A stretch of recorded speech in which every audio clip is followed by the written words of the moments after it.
প্রিয় দর্শক, আজকে আপনাদের দেখাবো লোহার গেট কিভাবে রং করে। চলুন দেখে আসি।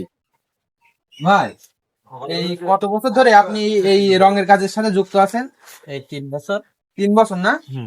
তা এই গেটটায় কি কি কালারের রং দেবেন আর কি? ইথি যাবে আপনার হলো 3-4 রকম রং। 4 রকম রং যাবে, তাই তো? এই জায়গাটায় যাচ্ছে হলুদ, হ্যাঁ আর একরকম রং দিচ্ছেন, আর এই মাঝখানে পার্টিশন হয়ে যাবে কালো, তাই তো? হ্যাঁ। গেটটা এটা পুরোটা কালো না, দেখাও এটা যে হলো কি chocolate সুন্দর ভাবে রং করছে আর গেটটা কেমন।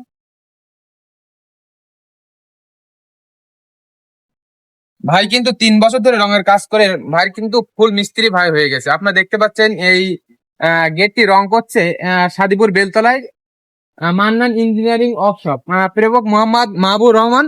আপনাদের যদি কারোর প্রয়োজন হয় এমন গেট বানানোর, তাহলে এই জায়গায় যোগাযোগ করতে পারেন স্বল্প মূল্যে এবং কম সময়ের মধ্যে আপনাদের এরকম সুন্দর সুন্দর গেট উপহার দিতে পারে। আর মাহবুব ভাইয়ের হাতের কাজ খুবই ভালো, দক্ষ মিস্ত্রি দিয়ে এই কাজ করানো হয়। আর ভাইয়ের কাছ থেকে নিজের মুখ দিয়ে শুনে আসবো। ভাই, একটুখানি সময় দেবেন?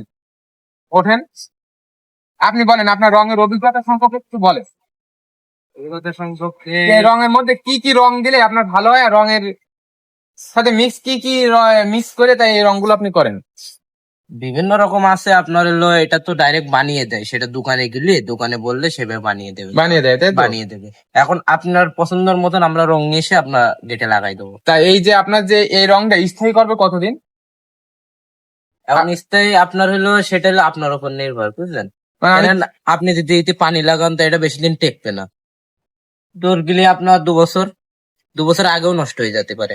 আপনি এটা ভালোভাবে রাখবেন, ভালোভাবে যত্ন করবেন, সেটা আপনার উপরে, সেটা 5 বছরও যেতে পারে। মানে যে ব্যবহার করবে তার উপরে যে কতদিন হ্যাঁ, যাবে, তাই তো? হ্যাঁ। কিন্তু আমি বলতে চাচ্ছি যে আপনি যে রং করছেন, হ্যাঁ। এই রংটার আপনার যে আপনি যা যা দিয়ে মিক্স করছেন, তেল বল না কি কি দিয়ে মিক্স করে আর কি, কার্পিন। কার্পিন দিয়ে মিক্স করে, হুম।